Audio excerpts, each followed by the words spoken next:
Bismillahirrahmanirrahim. Assalamualaikum warahmatullahi wabarakatuh. Para jamaah, ketika kita melaksanakan umroh atau ketika kita berada di Masjidil Haram Mekah, nah itu apa saja yang harusnya kita perbanyak ya, karena banyak orang yang ke sana ini tidak paham apa yang menjadi hak Masjidil Haram atau yang menjadi hak dari Baitullah atau Ka'bah yang ada di Masjidil Haram itu. Nah, ini kami akan sampaikan berdasarkan dalil yang disampaikan oleh Allah dalam Al-Quran maupun hadis Rasulullah SAW. Ini kita bisa lihat ya, hal-hal yang diperbanyak saat kita berada di haram. Jadi ini kita berlomba-lomba nanti melaksanakan. Yang pertama dasarnya adalah surah Al-Baqarah ayat 125. Ini saya potong aja dari depannya ya.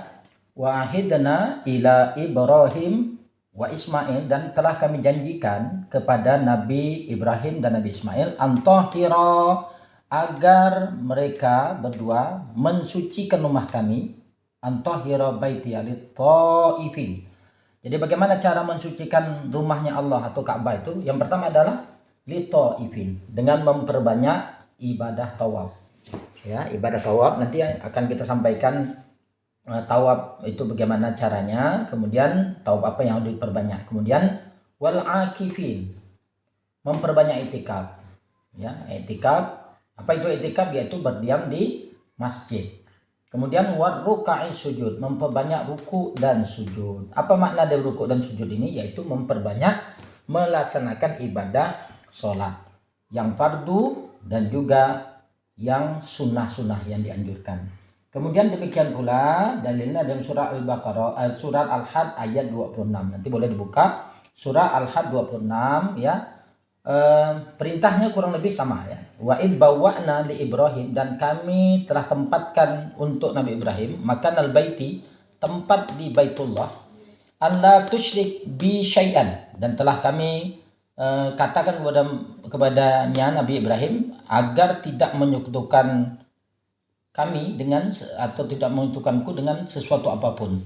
Wa tahhir baiti, dan sucikanlah rumahku itu, kata Allah Subhanahu wa taala, li taifin. Sekali lagi Allah menyebutkan amalan yang paling utama ketika kita berada di Masjidil Haram itu atau di Mekah atau saat kita umrah itu adalah li taifin. Banyak-banyaklah tawaf. Kemudian wal qaimin. Wal qaimin apa? Orang yang menegakkan ibadah. Ya, kemudian war ruka'i sujud, memperbanyak ruku dan sujud. Nah, banyak ruku dan sujud ini sekali lagi adalah tentu maknanya adalah melaksanakan ibadah sholat, memperbanyak sholat. Kemudian hadis Rasulullah SAW ya, al-hujjat wal umar wa Abdullah, orang yang sedang berhaji dan sedang berumrah. Nah, kita yang sedang berumrah ini masuk di sini. Wa Abdullah adalah delegasi Allah atau utusan Allah. Apa keistimewaan mereka? Idza da'auhu ajabahum. Apabila mereka berdoa, maka doanya itu akan dijawab oleh Allah, akan dikabulkan oleh Allah.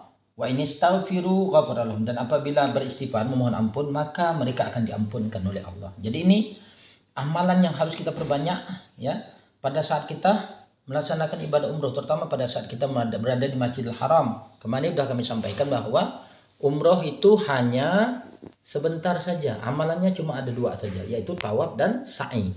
Dan selanjutnya adalah ini yang kita perbanyak, atau dengan arti kata sebetulnya kita umroh itu adalah memindahkan amalan ibadah kita yang di rumah atau di tanah air untuk dibawa ke sana ya. Nah, jadi dapat kita simpulkan dari dalil-dalil Al-Quran, dua ayat ini dan satu hadis ini, jadi yang harus diperbanyak saat umroh atau di haram Mekah itu apa? Yang pertama adalah memperbanyak tawaf ya. Nanti akan kita jelaskan lebih lanjut. Tawaf, yaitu tawaf sunnah.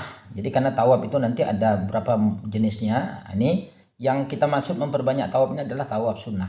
Kemudian yang kedua itikaf. Itikaf itu apa? Berdiam di masjid, ya.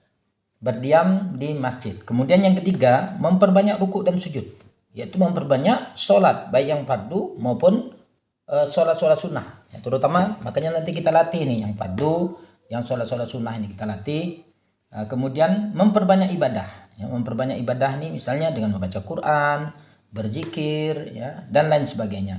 Kemudian memperbanyak berdoa. Kenapa? Karena berdoa pada saat kita umroh itu doa kita akan dikabulkan oleh Allah. Apalagi banyak berapa tempat yang kabul oleh Allah doa kita. Kemudian memperbanyak istighfar, yaitu bertaubat, memohon ampun kepada Allah. Ya, jadi ini yang harus jamaah perbanyak ya pada saat kita melaksanakan ibadah umroh atau pada saat kita berada di Masjidil Haram. Berlomba-lombalah untuk memperbanyak ini. Ini dalilnya, dan inilah yang menjadi hak daripada Ka'bah yang kita kunjungi itu. Bukan hanya sekedar sampai kemudian melihat sebagaimana saya sampaikan kemarin, menangis kemudian selesai dah. Kita menganggap bahwa hajat kita sudah tersampaikan, bukan itu. Tetapi laksanakan hak-hak dari Ka'bah ini seperti ini. Terima kasih. Assalamualaikum warahmatullahi wabarakatuh.